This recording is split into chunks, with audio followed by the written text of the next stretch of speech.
Okay, let's unpack this. We are diving into a crucial and, frankly, deeply unsettling topic today.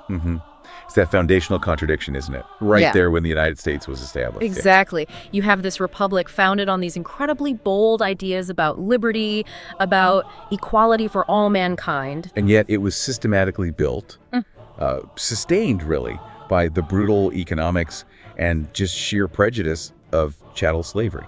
So our sources today, they focus pretty intently on the engine of this contradiction.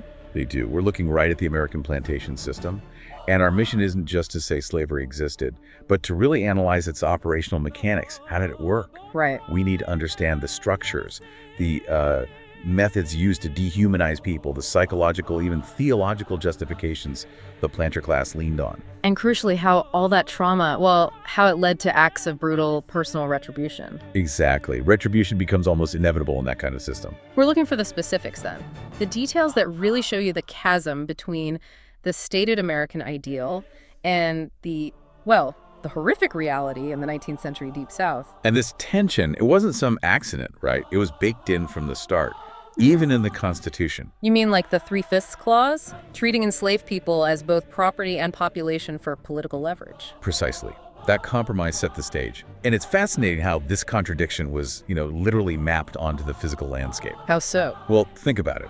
Nearly 250 years ago, you have the ruling class, mostly down south, establishing their legitimacy through, architecture. Grand displays. The big mansion. The big mansions, yeah.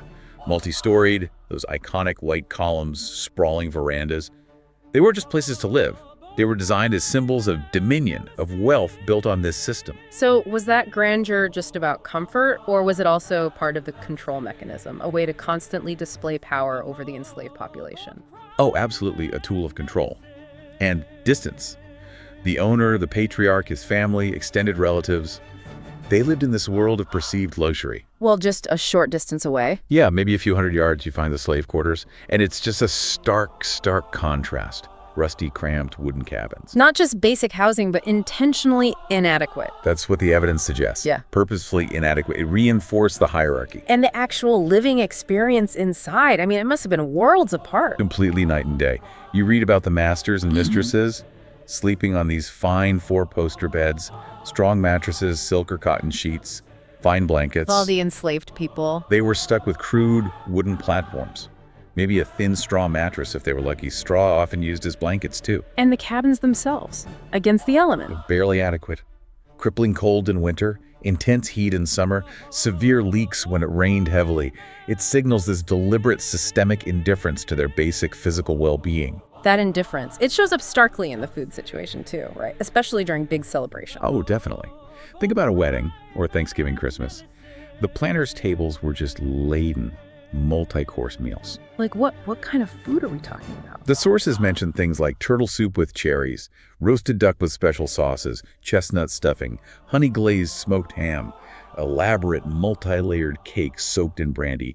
It's pure, conspicuous consumption, showing off abundance. But the very people producing the wealth that paid for that feast, they were practically starving. They received meager rations, leftovers, scraps, often leading directly to malnutrition. And here's the grotesque calculation. They're malnourished, yet expected to work huge fields, cotton, tobacco, rice. With maximum output, like machines. Mechanical efficiency is a phrase that comes up, despite this constant physical deprivation. It just leads you straight into the planter mindset, doesn't it? This procedural indifference erasing humanity. It does. Our sources are pretty explicit. Slaves were viewed as tools, nothing more. Capital goods, essential for the planters' untold self-enrichment and prosperity. Their actual humanity just wasn't part of the equation. Not in the economic calculus, no. It wasn't necessarily about, personal hatred, though that existed. It was often about cold, hard profit. And that clinical approach extended to life and death itself. The sources say adults, even children, were literally worked to death. Yes, and the sale of human beings. Separating families. Yeah. That was just part of the business model. How did they record those transactions? Selling a mother away from her child. Did they even try to disguise what they were doing? Not really. The records are quite damning, actually.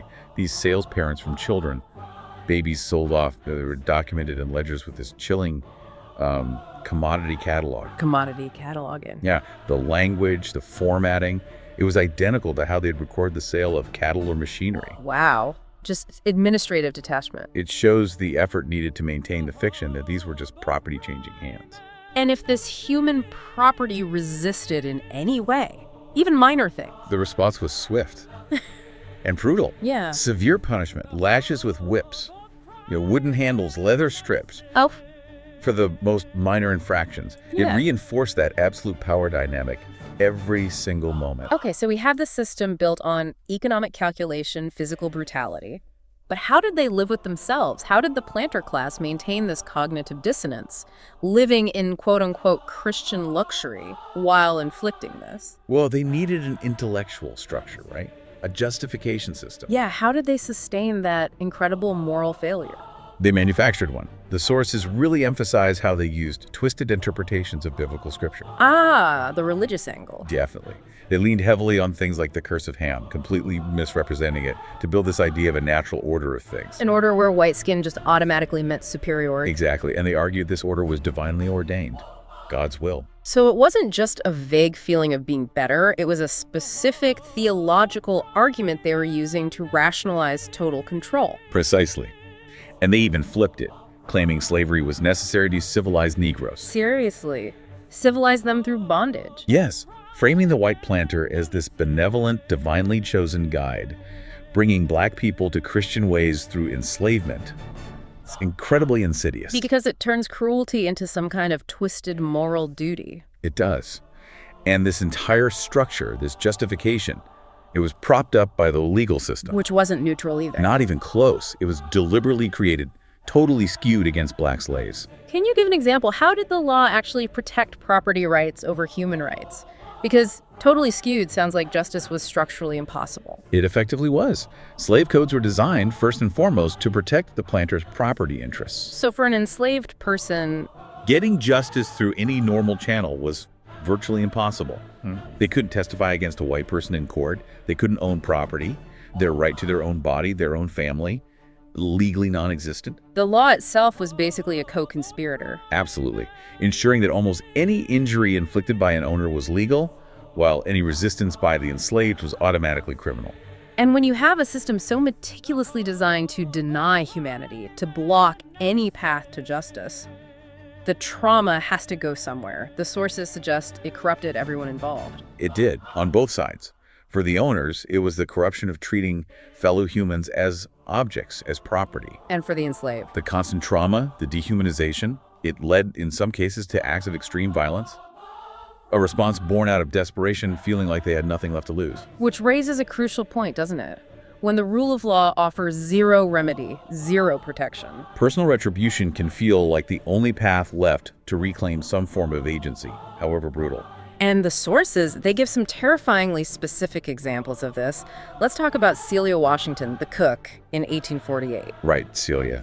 At the Riverside Plantation, she had managed to cultivate this incredible level of trust, unshakable confidence, really, because of her brilliant culinary skills. So she was deeply embedded within the household, trusted with their food, the most intimate thing. Exactly.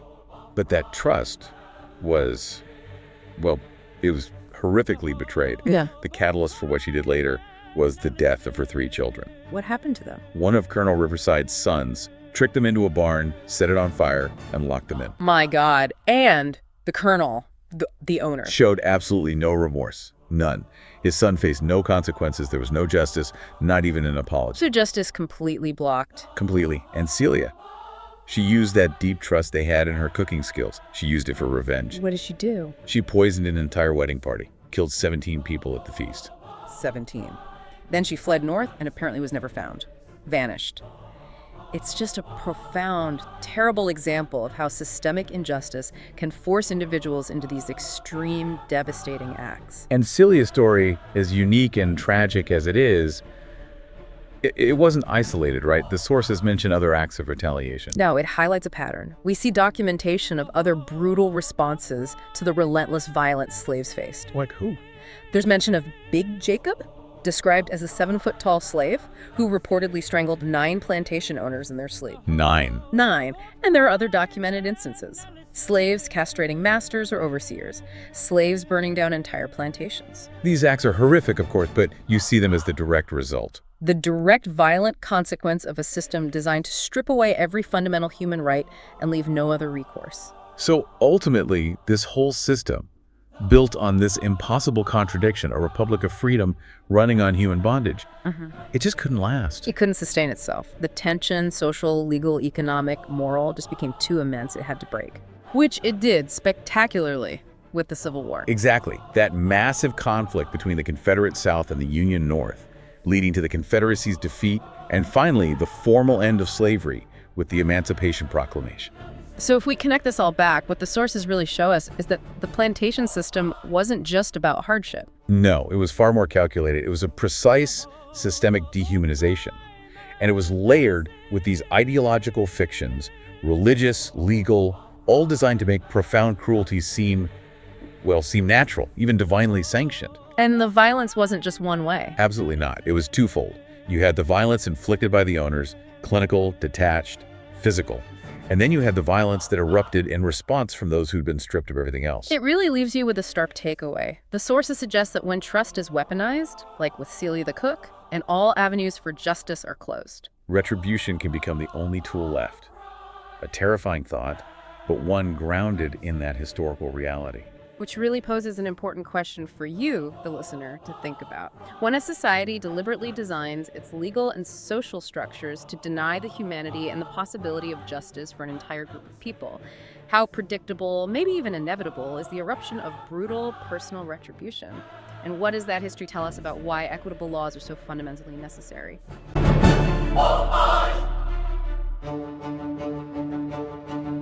The